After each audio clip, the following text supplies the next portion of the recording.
오늘 우리가 읽은 본문은 한나라는 어머니의 기도 찬양입니다.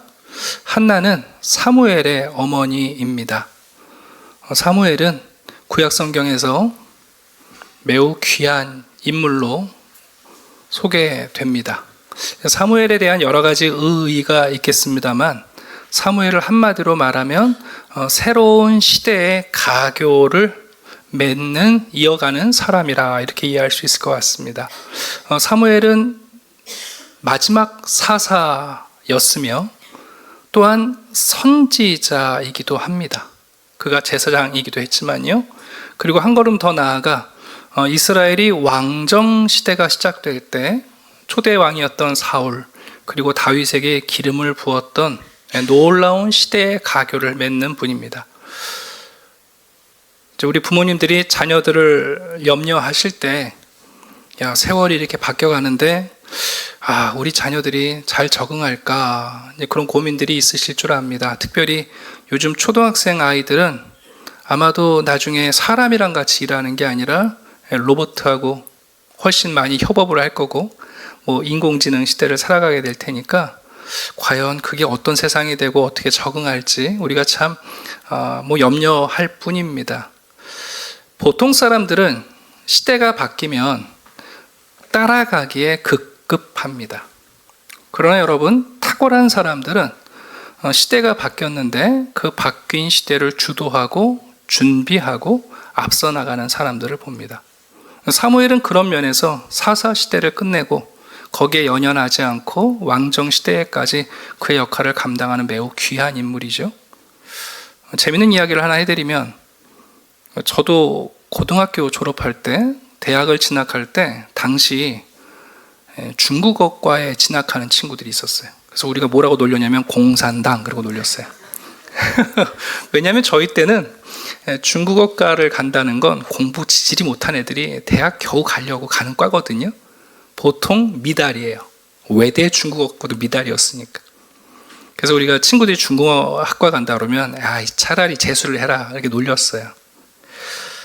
그런데요, 88 올림픽 끝나고 당시 중국과 다시 문호가 열리면서 졸업할 때쯤 경영경제 전공한 친구들은 취업이 안 되는데 중국어학과 나온 친구들은요, 기업에서 모셔갔습니다.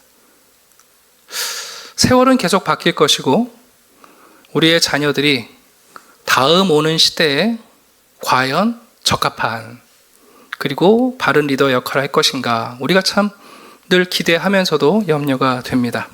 자, 그런 면에서도 우리가 사무엘이 참 어떻게 그런 변화하는 시대에 올곧은 리더로 끝까지 진행할 수 있었는지 참 궁금해요. 근데 거기에는 두 분의 교사가 있었던 것을 알게 돼요. 사무엘에게는 참 좋은 선생님이 있었고 또 한 분은 반면 교사가 있었어요. 참 좋은 선생님은 두말 할 것 없이 모친이었던 한나이고, 반면 교사는 당시 제사장이었던 엘리입니다. 사실 사무엘이 성장한 환경은 그렇게 좋은 환경은 아니에요. 오늘 11절을 잠깐 보시겠어요? 사무엘이 성장한 환경을 압축적으로 보여주는 한 구절입니다. 엘가나는 아버지거든요. 라마의 자기 집으로 돌아갔다. 여러분이 엘가나는 매우 무관심한 아버지예요.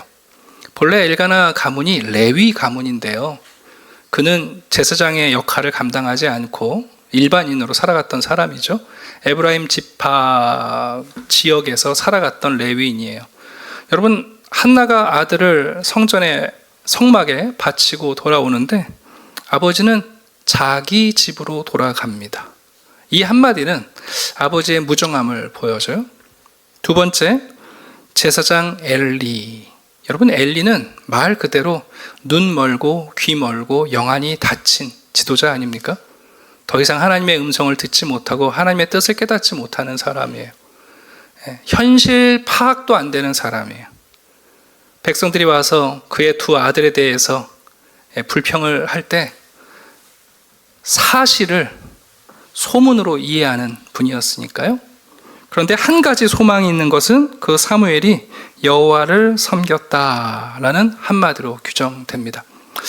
오늘날 우리도 우리의 가정, 특별히 교회 안에 자라고 있는 우리 신앙가정의 자녀들에 대한 열악한 환경 때문에 고민이 있습니다. 그것을 한마디로 요약하면 신앙교육에 대해서 교회는 무력해졌고 믿음의 가정들은 무관심해졌습니다. 다시 한번요. 한국교회는 다음 세대의 신앙교육에 대해서 무력해졌고 믿음의 가정들은 무관심합니다. 최근에 놀라운 소식을 하나 들었습니다. 미국에 한 선교단체가 있는데 이 선교단체는 미전도 종족을 대상으로 선교사를 파송하는 단체예요. 미전도 종족이란 말은 아직 복음이 안 들어가거나 복음화될 가능성이 매우 낮은 지역에 파송하는 선교단체입니다. 놀라지 마세요. 이 선교단체에서 우리나라의 선교사를 파송했습니다. 별로 안 놀라시는군요. 아셨다는 듯이. 이 선교단체가 한국의 어린이 선교와 관련해서 대한민국의 아이들이 복음을 접할 기회가 드물고 복음화될 가능성이 매우 낮다고 평가한 거예요. 그래서 지금 대전에 한 교회에 파송된 선교사가 함께 주일학교 사역을 하고 있습니다. 한국에 약 6만 개에서 많게는 7만 개의 교회를 통계적으로 잡습니다. 그 교회 가운데 주일학교가 아예 없는 교회가 60%를 넘겼습니다. 그 얘기는 교회 가면 아이들이 없다는 얘기입니다. 한국 교회는 다음 세대 자녀들의 신앙교육에 있어서 매우 무력합니다. 핑계는 많죠. 출산율이 낮고 이러쿵 저러쿵. 제가 늘 그래요. 제발 그런 말 하지 마시고 경희 태권도장에 가서 보시라. 교회에만 애들이 없지 태권도장은 이른 아침부터 저녁까지 가득 찹니다. 뭔 핑계를 그렇게 댑니까? 우리가 무력한 겁니다. 그래서 큰 교회에 가면 제가 그런 얘기에 차라리 교육관 하나를 태권도 도장을 임대해라. 그럼 오는 아이들이라도 복음을 접하겠다 얘기를 해요. 진심으로 드리는 얘기예요. 네. 그런가 하면 우리 교회 안에 있는 신앙 가정들은 자녀들의 신앙 교육에 무관심합니다. 우리가 서로 속이지 말고 말할 게 있는데 대한민국은 돈이 전부입니다. 한 외국의 잡지 회사에서 전 세계에 그래도 잘 사는 나라에 있는 시민들을 앙케이트 조사했잖아요. 당신의 인생의 가장 큰 가치가 뭡니까? 보통은 다 가족이라고 답변했어요. 대한민국은 돈이라고 답변했습니다. 우리 가치관이 이미 금권화되어 있고요. 우리의 세계관이 아예 전제가 돈이 없으면 죽는 줄 알고 살아갑니다. 그러니까 요즘 아이들은 넌 커서 뭐가 될 거냐 물으면 얘기를 해요. 왜 그게 될 거냐 그러면 그 다음 대답은 똑같아요. 돈 많이 벌거든요. 그러면서 여러분 우리는 사무엘이 자랐던 시대보다 더 열악하기도 해요. 우리의 교회들은 신앙교육에 무력하고 우리의 믿음의 가정도 무관심합니다. 그래서 포기하거나 미루거나 아니면 신앙교육이 그렇게 중요하지 않다고 우리 스스로를 설득하거나 아니면 마지막은 뭐냐면 때가 되면 계기가 있으면 우리의 자녀들이 하나님을 믿게 될 거라고 희구 바라보고 있는 거죠.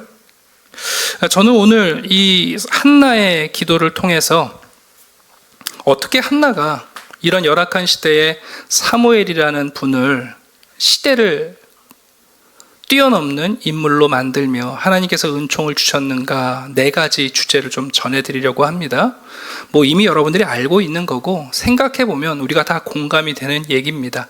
그럼에도 불구하고 한나의 기도 안에 담겨있는 이 4가지를 단순히 우리의 상식이 아니라 한나의 예언적 기도로 또 우리가 이해하면 좋겠습니다. 자, 첫 번째입니다. 우리 1절을 잠깐 볼까요? 지금 여러분 이 기도를 언제 하고 있는 거냐면 한나는 본래 불임 여성이었어요. 아이를 못 낳아요. 요즘이야 아이를 낳든 못 낳든 그게 뭐 여성들의 정체성과 관련이 없습니다만 요즘은 여자들이 예쁘면 장땡이죠. 근데 고대 세계에는 예뻐도 소용없어요. 자녀를 못 낳으면 무가치한 존재예요. 한나가 자신의 그 상황 속에서 절박하게 하나님께 기도하며 하나님께 은총을 구했을 때 놀랍게 자녀를 낳게 돼요. 한나가 그런 기도를 드렸습니다. 제게 아들을 주시면 이것은 저의 능력도 아니고 남편과의 사랑도 아니라 이건 하나님이 내게 주신 은혜이기 때문에 그 자녀를 하나님께 드리겠습니다. 그런데 정말 여러분, 한나가 임신을 하고 출산하게 돼요. 그래서 한나가 젖될 때까지, 유대인들은 보통 3살까지 젖을 먹인다고 해요. 유대인들은 절대로 연년생을 안 낳거든요. 그래서 엄마의 젖을 두 자녀에게 동시에 물리지 않습니다. 이제 3살이 되었을 때 정말 서원한 대로 그 사무엘을 성전에 맡기고 나서 부른 노래, 찬양, 기도예요. 근데 여러분, 시작이 이렇게 됩니다. 제가 즐겁습니다. 제가 기쁩니다. 뭐 때문에 한나가 기뻤을까요? 우리가 이렇게 생각할 수 있잖아요. 저도 드디어 아들을 낳았습니다. 너무 감사하고 기쁩니다. 저도 아이를 낳는 여인이 됐습니다. 그런 기쁨과 감사를 고백할 것 같은데 본문을 보시면 이렇게 돼 있어요. 내 마음이 무엇 때문에 기쁘대요? 여호와로 말미암아 즐겁대요. 한나는 자신의 기쁨의 원천을 늦게 낳은, 기적처럼 낳은 사무엘 아들이 아니라 하나님 때문에 즐겁대요. 여러분, 이게 얼마나 놀라운 고백입니까? 예전에는 각 가정에 자녀들이 많았어요. 여기 계신 어른분들은 한번 여러분의 어린 시절을 생각하면 집안에 있는 가장 큰 갈등이 뭐냐면 편애였어요. 자식이 많은데 부모님이 큰아들만 그냥 자식 취급하고, 또 어떨 때는 막내만 이뻐하고, 아니면 제일 똑똑한 자식만 자기 자식이라고 그러고. 그러니까 우리는 어렸을 때 자녀가 여럿이라서 그 부모의 편애 때문에 상처를 받고 어려웠어요. 여러분, 요즘은 자녀가 하나밖에 없으니까 편애가 있을까요, 없을까요? 있을 수가 없죠. 그러면 가정에 문제가 없어졌느냐? 우리 시대는 자녀가 한둘이기 때문에 편애는 없지만 놀라운 것은 자기애라는 더 심각한 문제를 만났어요. 아이들도 하나밖에 없으니까 자기 사랑이 좀 지독해요. 세상의 중심이 자기예요. 알아요. 근데 더 무서운 건 뭐냐면요, 아이만 자기애가 있는 게 아니라 이제는 부모들조차도 한 아이를 키우면서 자기애가 충만해요. 그래서 이제는 형과 동생이 싸우는 게 아니에요. 엄마랑 자식이 싸워요. 아빠랑 아들이 싸우고. 여러분, 이게 되게 중요한 얘기인데요. 어렸을 때는 자녀가 여럿이니까 그 여럿 중에 하나만 잘 돼도 부모님들이 꽤 만족하세요. 저놈들은 다 나를 안 닮았고, 성공한 자식만 보면서 쟤는 날 닮아 성공했다고 나름대로 자기 만족이 있으세요. 근데 요즘은 어떤 줄 아십니까? 하나밖에 없어요. 그 아이가 실패하면 그거를 나의 실패로 받아들이게 돼요. 그래서 자녀를 사랑하는 게 아니라 그 자녀의 부모인 자기를 사랑해요. 왜 이렇게 지독하게 한 자녀에게 잘하는 줄 아세요? 그 자녀의 미래가 자기의 인생의 결과인 거예요. 그러니까 여러분, 부모의 자기애가 무시무시한 거예요. 제가 저희 제자들한테 좀 그런 얘기를 해요. 아기들이 어렸을 때는 제발 돈 들여서 해외여행 가고 좋은 데 가지 말라고. 여러분, 아기들은요, 놀이터에서 흙장난하게 하면 하루 종일 재밌게 놉니다. 그런데 수입 유모차를 끌고 명품 옷을 입히고 비행기를 태워서 유명한 관광지를 다니는 거, 그 애들 기억 하나도 못합니다. 그건 그 아이들을 데리고 다니는 자기의 모습을 투영한 거예요. 난 이 정도 되는 부모다. 난 이 정도 한다. 그건 여러분, 자녀의 사랑이 아니라 자기예요. 잘 분별하셔야 돼요. 그렇다고 가지 말라는 뜻은 아니에요. 또 시험 들면 안 되니까. 그러나 여러분, 우리가 냉철하게 봐야 돼요. 여러분, 한나는요, 사무엘 때문에 기쁜 게 아니에요. 나 아들 낳았다, 내 아들 똑똑하다, 그게 아니라 지금 한나는 여러분, 여호와로 말미암아 즐거워요. 왜요? 하나님이 나를 긍휼히 여기셨다, 내 기도를 들으셨다, 그리고 하나님이 나를 위하여 내 태를 여셨다.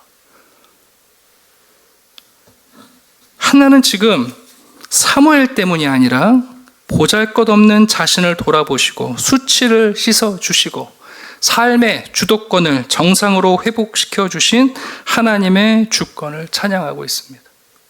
이렇게 얘기해요. 내 뿔이 여호와로 말미암아 높아졌습니다. 뿔이라는 것은 짐승들에게는 여러분, 무기와 같죠. 소가 뿔을 갖고 싸워요. 진 소는 고개를 떨구고 돌아가는 거고, 이긴 짐승은 고개를 쳐들고 있는 거죠. 그게 뿔이 높아졌다는 뜻이에요.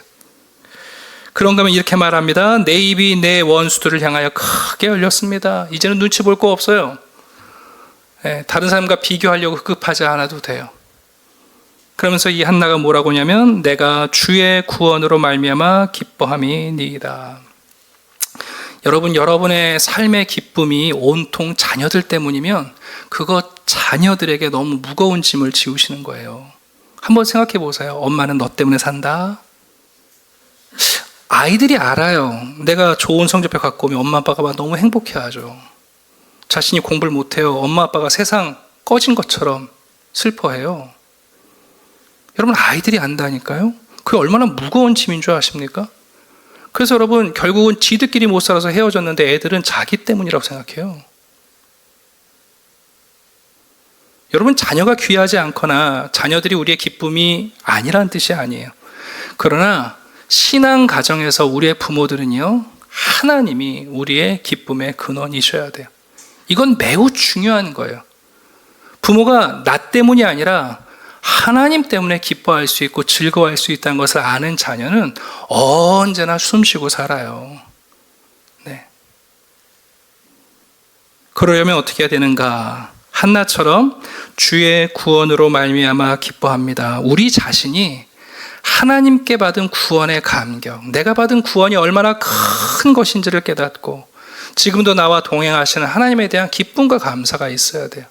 네. 자녀들을 너무 좋아하고 자녀들이 인생의 원인의 전부인 부모가 아니라 하나님을 기뻐하는 부모야말로 바른 영적 교사의 역할을 할 수 있습니다. 교회도 마찬가지입니다. 종종 주일학교 이제 교사 봉사를 부탁드리면 그런 얘기를 해요. 저는 애들을 별로 안 좋아해요. 저는 애들하고 같이 못 지낼 것 같아요. 그러면서 하시는 말씀이 청년들이 교사를 해야죠. 이런 얘기 많이 하시거든요. 제가 정말 명확하게 말씀드리는데 청년들이 교사 역할을 잘 못합니다.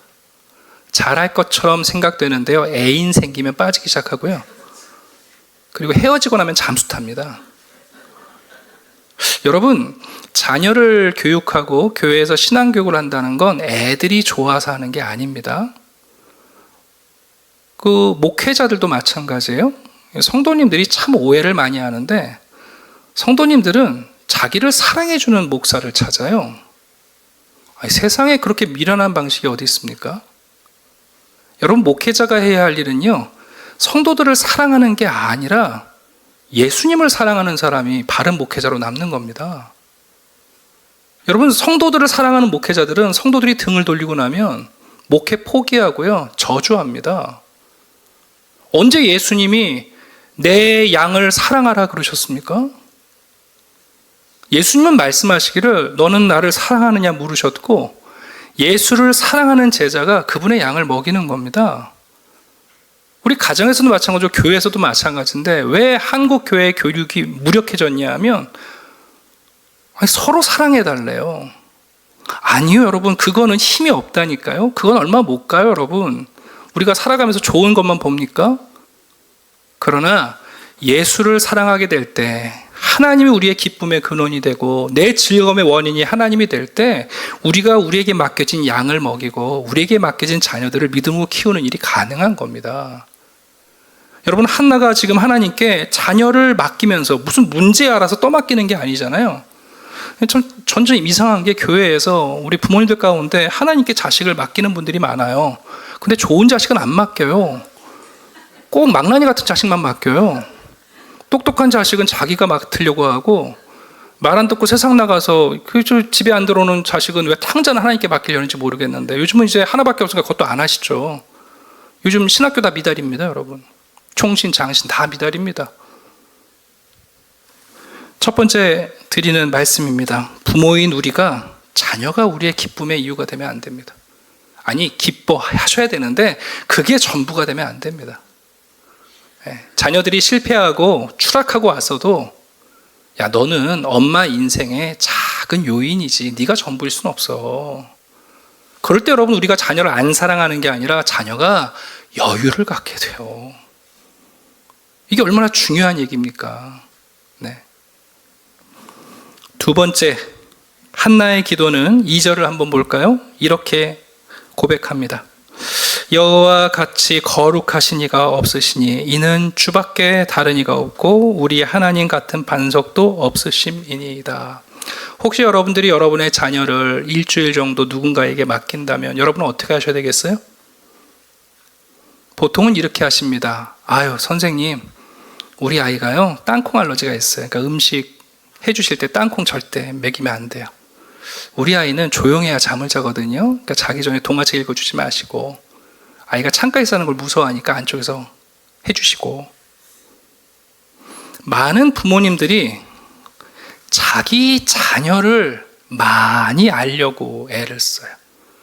근데 여러분, 자녀는 성장합니다. 어제 그 자녀의 키가 일주일 후에 그의 키가 아니거든요. 저는 교회에서 교육부서를 맡아서 있으면서 정말 황당한 일이 뭐냐면, 부모들이 자녀를 가장 모른다는 거예요. 저한테 와서 그래요. 목사님, 우리 애는 어려서 제가 콜라를 안 먹여서 콜라 먹을 줄 몰라요. 무슨 말을요? 매일 햄버거집 가서 먹고 있는데.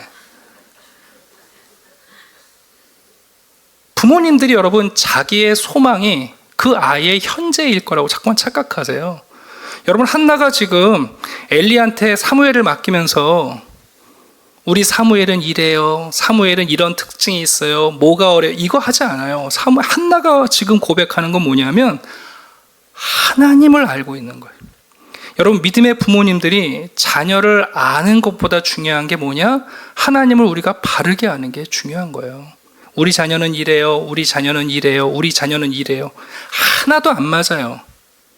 중요한 건 뭐냐면 한나처럼 여호와가 누구신가, 주밖에 다른 이가 없다는 사실을, 그분을 믿고 신뢰하는 삶이 반석이라는 사실을, 부모인 우리가 자녀보다 하나님을 더 알아야죠.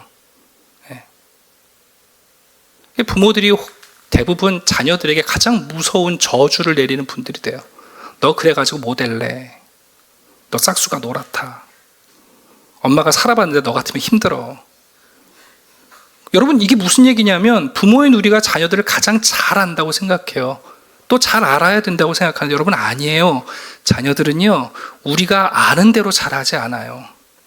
믿음의 가정에서 중요한 건 부모들이 하나님에 대해서 아는 거, 이게 더 중요한 거예요. 내 자녀에 대해서는 점점 불명확해지고 하나님에 대해서는 명확해지는 신앙이 우리 믿음의 가정에서 이루어져야 합니다. 뭐라고 고백합니까? 주밖에는 다른 이가 없습니다. 사무엘이 그랬을 거 아니에요. 엄마, 왜 나를 어린 나이에 이렇게 저를 버리셨어요? 저를 왜 성막에 맡겨서 엘리 제사장 밑에 자라게 하세요? 뭐라고 그럴 거예요? 한나는 할 말이 있어요. 주밖에 다른 신은 없다. 예. 야, 주님을 섬기는 일이 반석이다. 핑계가 아니라 그게 진실이에요, 여러분. 네. 더 중요한 게 있습니다. 여러분, 4절 한번 보시겠어요? 3절입니다.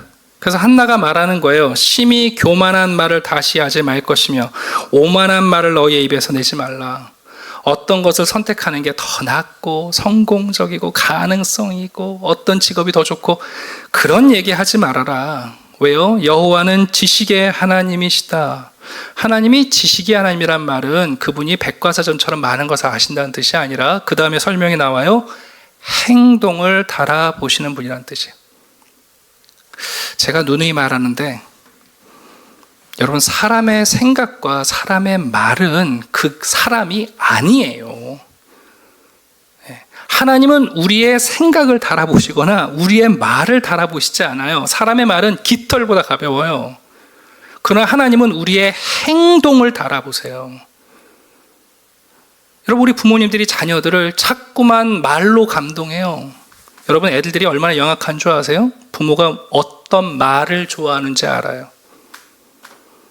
부모님들이 감동해서 와서 얘기하거든요. 어머니, 목사님, 우리 애가 철들었어요. 왜요? 이런 말을 했고요, 저런 말을 했고요, 이런 생각을 하고 있대요. 제가 두 가지 물어요. 두세 가지.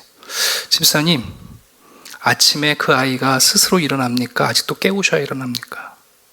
당연히 깨워야 일어나죠.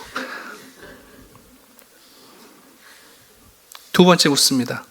그 아이가 자기 방 스스로 청소합니까? 아니면 엄마가 청소해 줍니까? 제가 해야죠. 뭔 철이 들었어요, 여러분? 여러분이 듣고 싶은 말 한두 마디 더 해주면 그 자녀가 철들었다고요? 여러분이 남편이 몰라주는 거 자식이 조금 알아주면 그 철들었다고요? 하나님은 행동을 달아보시는, 여러분 이 말이 얼마나 중요한 줄 아세요? 하나님은 말이 아니라 생각이 아니에요. 행동을 달아보세요. 교회 안에서도 이런 일이 비일비재해요. 믿음의 생각을 갖고 있고 믿음의 말을 하면 신앙인이래요. 말도 안 되는 말이에요, 여러분.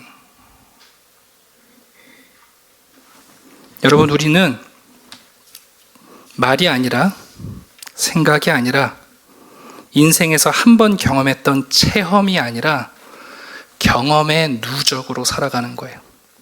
경험의 누적을 거창하게 말하면 역사성이라고 해요. 한나가 4절부터 하나님이 행동을 달아보신다는 게 무엇인지 하나님 앞에서 고백합니다. 용사의 활은 꺾이더라. 세상에 여러분, 힘 있는 궁수가 쏘는 활이 어떻게 관역이 안 맞아요? 그런데 우리의 경험과 역사 속에서는 그 용사의 활이 부러지고 못 맞추는 일이 있더라는 거예요. 넘어진 자는 힘으로 띠를 띠도다. 우리 생각에 한 번 망한 사람 끝날 것 같은데요.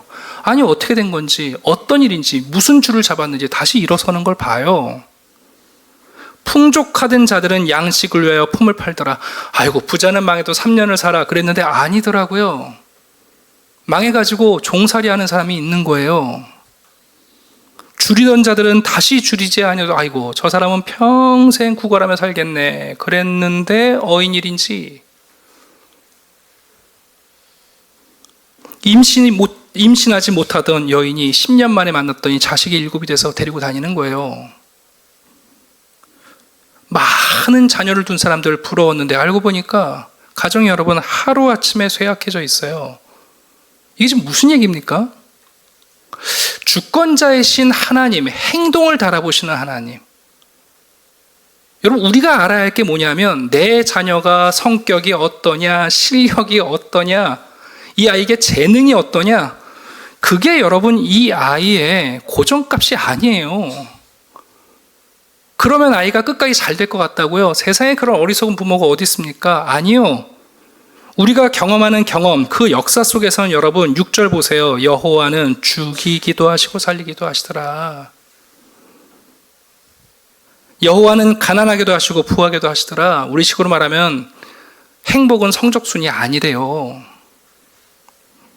우리가 이런 얘기 하잖아요. 과거에는 개천에서 용이 났는데 요즘은 안 된다. 여러분, 한나는 뭐라고 말하는 줄 아세요? 8절 보세요. 진토에서 일으키신대요. 거름더미에서 일으키신대요. 개천이 아니라 똥통에서도 하나님은 일으키신대요. 여러분, 이 한나가 얼마나 귀한 믿음을 갖고 있습니까? 내 자녀를 아는 것보다 하나님을 아는 것이 신앙의 부모에게 더 중요한 거예요. 자녀한테 얘기해 주세요. 얘야, 나는 갈수록 널 모르겠다. 엄마한테 묻지 말아라. 엄마는 너의 미래를 도무지 모르겠다. 그러나 엄마가 하나 아는 것은, 아빠가 하나 아는 것은 하나님께서는 가난하게도 하시고 부하게도 하시고 용사처럼 살게도 하시고 쓰러진 자도 다시 일으키시더라. 그게 우리의 경험이며 역사예요. 그러니 여러분의 자녀들에게 너무 많은 관심과 논문을 쓰시고 결과 발표 안 하셔도 돼요. 죄송한데 그 자녀의 그 모습은 지금 그 모습이 아닐 가능성이 매우 높아요. 네. 자, 세 번째입니다. 그러면 신앙교육의 목표는 어디냐? 9절을 한번 보시겠어요? 그가 그의 거룩한 자들의 발을 찢기실 것이요. 여러분, 우리가 자녀들을 신앙교육하고 교회가 다음 세대 교육하는 목적은 뭡니까? 명확합니다. 예수를 사랑하고 하나님과 교제하며 경건한 삶을 살게 하려는 겁니다. 네. 구약 성경의 결론이 뭔 줄 아세요? 말라기서를 보면 경건한 자손을 얻기 위함이라. 그게 창세기부터 구약 성경 전체에서 하나님의 목적이에요. 우리가 신앙교육을 하고 우리가 교회에서 다음 세대 교육하는 거 간단해요. 예수 사랑하는 아이들, 그리고 하나님과 대화하며 교제할 줄 아는 아이들, 하나님 앞에서 거룩한 삶을 살 수 있는 아이들을 우리가 기다리는 거예요. 그게 거룩한 자들이에요. 한나가 이렇게 말합니다. 하나님은 거룩한 자들의 발을 지키시더라. 네. 여러분, 우리가 요즘처럼 이제 아스팔트가 깔려 있으면 뭐 크게 걱정할 거 없죠. 그런데 예전에는 길들이 얼마나 울퉁불퉁하며 거기 여러분 얼마나 많은 돌들이 있어요. 그런데 여러분, 사람의 발을 다치게 하는 건 큰 돌이 아니라니까요. 우리는 큰 돌에 걸려 넘어지지 않아요. 우리를 부주의하게 넘어지게 만들고 우리의 발을 상하게 하는 건 정말 우리가 간과했던 돌들이에요. 그런데 하나님 앞에 거룩한 자들이 그 발을 보호받더라. 그러려면 우리 첫 걸음부터 제대로 가르쳐야 되는 거잖아요. 그죠? 첫 걸음부터. 종교학자인 존 웨스트호프라는 아주 탁월한 분이 계신데 그분이 이런 얘기를 하셨어요. 신앙은 나무와 같다. 작은 신앙도 신앙이다. 어렸을 때는 공부 먼저 하고 나중에 철들면 신앙생활 시키자. 그게 아니라는 거예요. 들어보셔요. 신앙은 어느 날 갑자기 생겨나거나 성숙해지지 않습니다. 나무와 같이 긴 시간 정성 들여 키워내는 것입니다. 먼저 하나님께서 당신의 섭리를 통해 여러 방법으로 우리 마음의 땅에 신앙의 씨앗을 뿌려주십니다.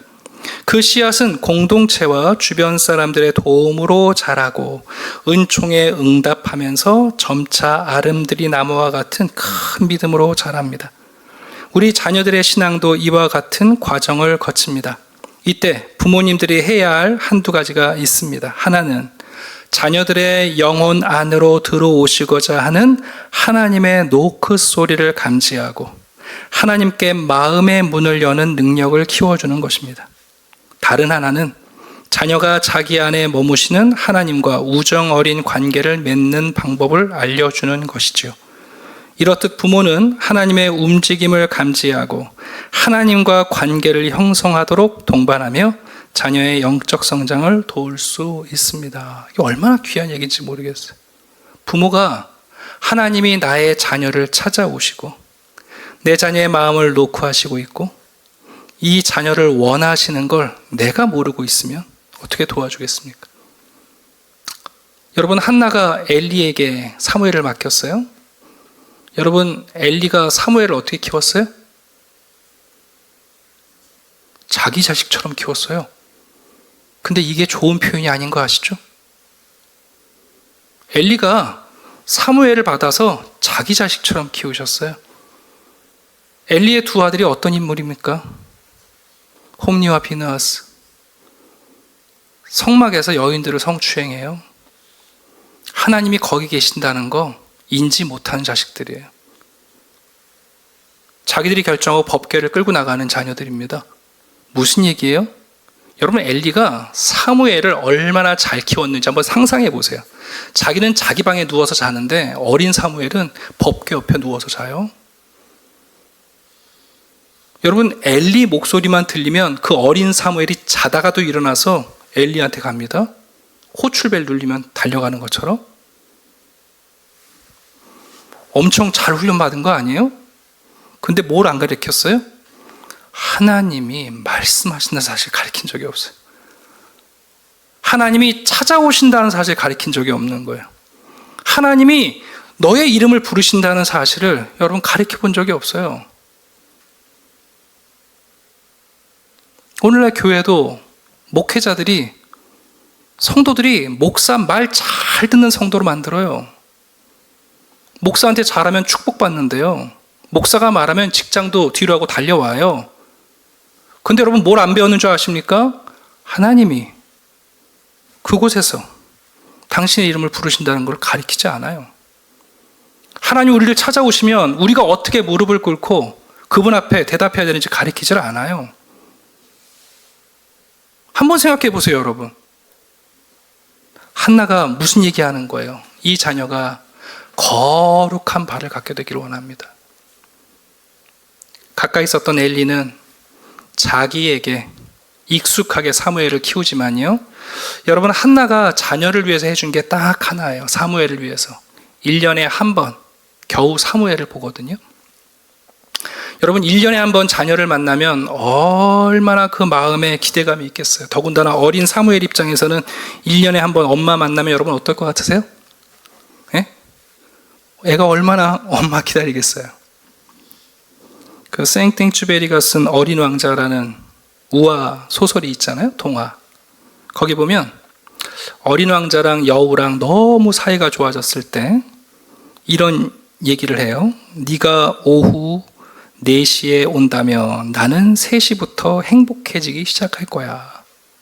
여러분, 사무엘이 엄마가 오는 그날을 얼마나 기다릴까요? 그죠? 근데 한나가 1년에 한 번 사무엘을 만나러 오는데 꼭 해갖고 오는 게 있어요. 그게 뭐냐면 에봇이라는 제사장 옷을 하나 만들어 오는 거예요. 1년에 한 번씩. 사무엘 입장에서 여러분 그 옷이 얼마나 소중할까요? 얼마나 애착이 있을까요? 여러분, 옷을 입는다는 건 그 옷에 걸맞는 인생이 되는 비밀이 담겨 있어요. 더군다나 한나가 자녀를 매일 보는 게 아니라 1년에 한 번 보잖아요. 그럼 엄마 입장에서 1년 또 에봇을 지을 때 그 아이가 얼마쯤 자랐을까? 여러분 그거 생각하면서 하지 않겠어요? 그죠? 네. 또 1년 동안 엄마가 지어오는 이 옷을 입고 수종 들다 보면 이게 줄어들 텐데 그래도 여러분 그 옷 입겠다고 버티고 입지 않았을까요? 여러분, 엄마가 매년 지어온 그 옷이 그 아이의 성장에 따라 매년 치수를 키워온 그 옷이 사무엘을 성전에 머물며 하나님을 섬기는 자녀로 만든 거예요. 우리 많은 부모님들이 자녀를 위해 어렸을 때부터 옷을 입히셔요. 근데 안타까운 건 아이들이 청소년이 되면 더 이상 새 옷을 안 입혀요. 네. 초등학교 때 입혔던 옷을 계속 입히려고 하세요. 아이가 나이가 30이 돼도 그 옷을 입혀요. 그러니 못 입는 거예요. 그래서 탈출하는 겁니다. 여러분, 초등학교 때의 신앙하고 중학교 때의 신앙과 청년 때의 신앙이 같겠어요? 다릅니다. 교회가 거기에 걸맞는 옷을 준비하고 부모가 거기에 걸맞는 에봇을 준비해 주는 것, 그게 여러분 거룩한 발걸음을 갖게 되는 비밀이거든요. 성경은 놀라운 지혜를 가르쳐줘요. 그러니까 재밌는 건 엘리와 엘리의 두 아들은 비대해가지고 맞는 옷이 없다 이렇게 비교하고요. 근데 어린 사무엘은 엄마가 지어준 그 옷을 입고 살았다 이렇게 비교가 돼서 나와요.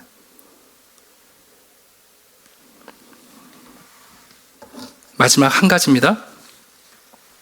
부모인 우리는 자녀들에게 선지자와 같습니다. 여러분들은 자녀들에게 예언자세요. 우리의 말과 우리의 행동과 우리의 믿음은 자녀들에게 예언적 역할을 하게 돼요. 여러분, 오늘 본문 마지막 10절을 한번 볼까요? 여호와를 대적하는 자는 산산이 깨어질 것이라. 참, 여인이 뭘 안다고 국제정세를 알며 정치를 알며 뭘 안다고. 근데 이 여인은 분명히 알아요. 하나님을 대적하는 자는 반드시 망한다. 나중에 하나님이 사무엘을 처음 찾아오셔서 주신 계시가 뭔 줄 아세요? 엘리 집안 이야기 하시면서 나는 나를 존중히 여기는 자를 존중히 여긴다. 그 말씀이에요. 여러분, 집에서 겨우 옷 찢고 빨래하는 엄마지만 뭘 하나 알고 있는 줄 아세요? 하나님을 대적하는 자는 산산이 깨어진다. 그러면서 이 여인이 여러분 놀라운 비전을 이야기합니다. 10절 후반절 보세요. 여호와께서 어디까지요? 어디까지요? 아직 마태복음 안 나왔는데, 아직 사도행전 안 썼거든요. 여러분, 이 고대의 여인이 뭘 안다고 땅끝의 비전을 이야기합니까? 기가 막힌 이야기 아니에요, 여러분? 이 한나라는 여인이 여러분 얼마나 하나님을 알고 하나님에 대한 경외감이 컸으면 이 여인의 마음속에 땅끝에 대한 소망을 갖게 됐어요. 이것은 무슨 얘기냐면 부모인 우리가 얼마나 큰 그림을 자녀들에게 제시하느냐 하는 거예요. 한비아라는 여행가가 계시죠? 요즘은 세계를 돌고 돌다가 다 돌고 나셔서 NGO 단체 대표로 계신 걸로 알고 있는데, 그 한비아 씨의 전기인 바람의 딸인가요? 그 전기를 읽어보면 꽤 오래전에 읽었는데 제가 깜짝 놀란 게 그 아버님이 대단하신 분이에요. 한비아 씨의 아버지는 생일이 되면 자기 딸들에게 매년 똑같은 선물을 해요. 그게 뭐냐면 세계 지도, 그리고 지구본. 물론 이제 어렸을 때는 단순한 세계 지도를 주고 성장할 때 점점 섬세한 세계 지도를, 더 큰 세계 지도를 선물하는 거죠. 그래서 한비아 씨가 그런 얘기를 해요. 아빠가 세계 지도를 선물하면 벽에다 걸어놓고 붙여놓고 매일 봤다는 거죠. 그래서 자기는 중국은 우리 옆집, 러시아는 옆에 옆집, 유럽은 옆 동네. 그게 그분의 머릿속에 여러분 갖게 된 그림이에요. 아이고, 우리는 여기서 저기 안산만 가도 멀어 이러는데. 그래서 그분이 그랬다는 거 아니에요. 자기는 여행을 다니는데 그게 대단히 거창한 일이 아니라 그냥 옆집 가는 거. 옆에 옆집 한번 가볼까? 오늘은 다른 동네 한번 가볼까? 그림이 다른 거예요. 여러분, 한나가 가지고 있는 이 놀라운 그림을 한번 보십시오. 땅끝이래요, 땅끝. 그리고 한 걸음 더 나아가요. 자기 왕에게 힘을 주시며 자기의 기름 부음을 받은 자의 뿔을 높이시리로다. 자기의 뿔을 높이신 것으로 만족하고 있는 게 아니라 하나님이 왕이 되셔서 땅끝까지 다스리시는 그 나라를 여러분이 여인이 꿈꾸고 있는 거예요. 이게 얼마나 놀라운 비전입니까? 부모들이 고작해야 버킷리스트 붙잡고 있으면, 우리가 자녀들에게 요구하는 내용이 죽기 전에 이거나 해봐라, 그게 우리의 전부면, 그저 자녀들에게 주는 꿈이 35평 아파트는 해야 된다, 이게 우리의 전부면 부동산만 전전하다 끝나는 거 아닙니까? 여러분, 더 놀라운 사실 하나 말씀드릴게요. 사무엘 상하는 두 가정의 이야기로 시작해서 두 가정의 이야기로 끝나요. 엘가나의 가문과 엘리의 가문 이야기가 나오고 마지막에는 사울의 가문과 다윗의 가문의 이야기로 끝나요. 대조를 보여주는 거죠. 근데 그 시작과 끝에 이 찬양, 기도가 담겨 있어요. 사무엘상 2장은 한나의 기도가 있고요. 사무엘하 22장은 외우기도 참 좋죠. 22장에는 다윗의 찬양이 담겨 있어요. 근데 이 한나의 기도와 다윗의 찬양이 정확히 맞아떨어져요. 이 얘기는 뭐냐면 이 한나의 놀라운 신앙 고백이 사무엘을 거쳐서 다윗에게 전수된다는 뜻이에요. 우리 한번 가볼까요? 사무엘하 22장입니다.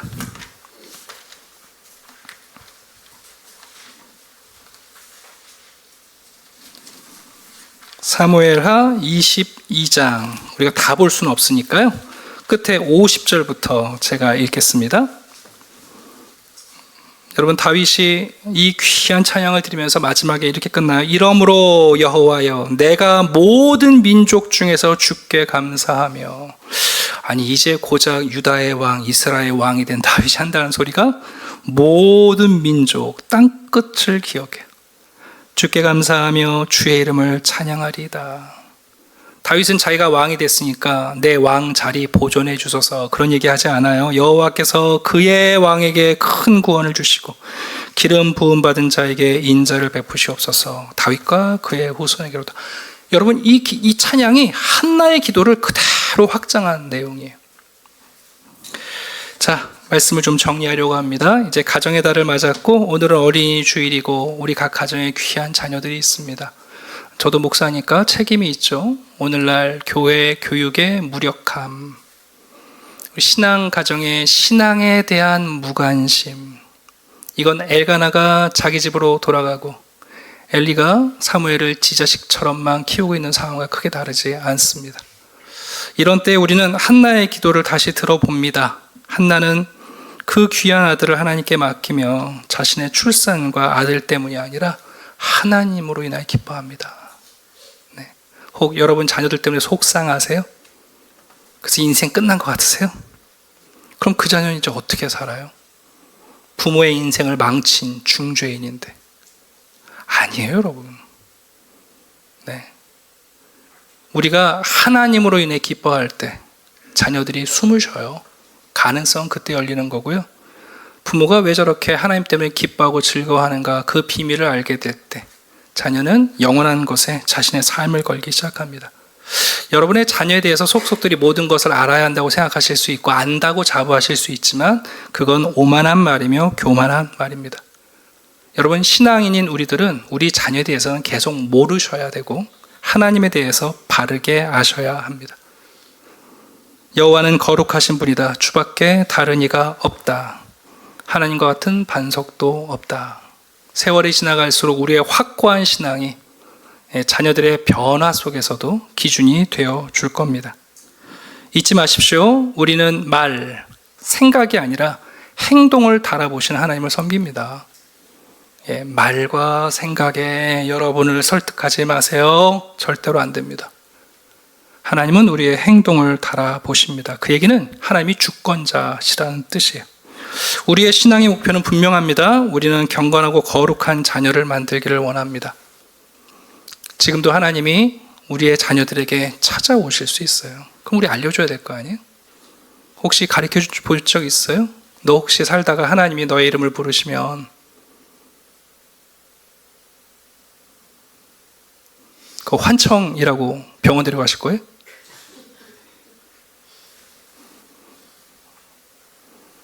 어떻게 반응할 건가? 네. 여러분, 하나님이 거룩한 자들의 발을 지키세요. 우리가 자녀들의 삶에 아스팔트를 깐다고 해서 여러분 안 다치는 거 아니에요. 교통사고가 나요. 그러나 거룩한 자들의 발이 하나님에 의해서 여러분 보호받습니다. 잊지 마십시오. 여러분이 그리시는 세계상이 여러분의 자녀를 속 좁은 인간으로 만들어요. 여러분, 이 한나가 땅 끝에 비전을 가졌어요. 우리는 어떤 그림을 갖고 살아갑니까? 네. 기도하며 부모인 우리가 하나님을 섬긴다는 게 앞으로 어떤 시대가 와도 어떤 변화가 와도 이렇게 하나님을 섬기는 자녀들이 될 때 시대의 가교를 잇고 오히려 하나님의 쓰임받는 귀한 일꾼들이 될 것이라는 확신이 우리에게 있습니다. 저는 30몇 년 동안 교회에서 부교육자를 하면서 유치부, 초등부, 중고등부, 청년부, 또 미혼부, 교회에서 많은 교육을 맡아서 해봤습니다. 안 되지 않습니다. 근데 중요한 건 세상을 가리키면 반드시 실패합니다. 하나님을 가리키면요, 안 되지 않습니다. 네. 우리가 거꾸로 지금 판단하고 있는 겁니다. 우리가 다 우리 자녀들을 안다고 생각하고 우리가 처방전을 내리거든요. 대부분 돌팔이 의사인 걸 몰라요. 그렇지 않습니다. 우리는 우리의 자녀들에 대해서 우리의 무지함을 고백하고 반대로 하나님에 대한 바른 신앙을 고백할 때 그때 여러분 놀랍게 개선되어져 갑니다. 오늘 이 말씀이 또 우리 5월달을 맞이한 우리 무지개교회 성도님들 가정에 하나님의 놀라운 소망이 되시기를 주님의 이름으로 축원합니다. 기도드리겠습니다. 아버지 하나님, 감사합니다. 우리를 입양하셔서 친자녀 삼아주시고 우리의 아버지가 되어주시니 감사합니다. 부모인 우리가 하나님으로 인하여 기뻐하고 하나님이 내게 베푸신 이 큰 구원을 인하여 즐거워하게 해 주시옵소서. 우리 자녀들에 대해서는 적당히 알며 내가 모르는 것이 더 많음을 인정하되 오히려 하나님에 대하여 굳건한 믿음과 바른 신앙을 풍성히 누리게 해주시옵소서. 말이 난무하고 생각의 잔치가 가득합니다. 그러나 하나님은 우리의 행동을 달아보시는 지식의 하나님이십니다. 우리에게도 분별력을 주시옵소서. 낮추시고 높이시며 진토에서 일으키시는 하나님의 주권을 받아들이게 하시고, 우리의 자녀들의 삶의 목표가 하나님을 영접하고 하나님을 깨닫고 하나님과 교제하는 거룩한 자들이 되어 그들의 발을 우리가 아니라 하나님이 지키시는 역사를 보게 해 주시옵소서. 부모인 우리가 큰 그림을 갖게 하시고 땅끝을 바라보았던 한나처럼 이 자녀들이 가 닿을 우리가 알 수 없는 그곳까지 주님의 그림 안에 자녀들을 놓아두는 믿음의 일이 있게 해 주시옵소서. 감사드리며 예수 그리스도의 이름으로 기도드립니다. 아멘.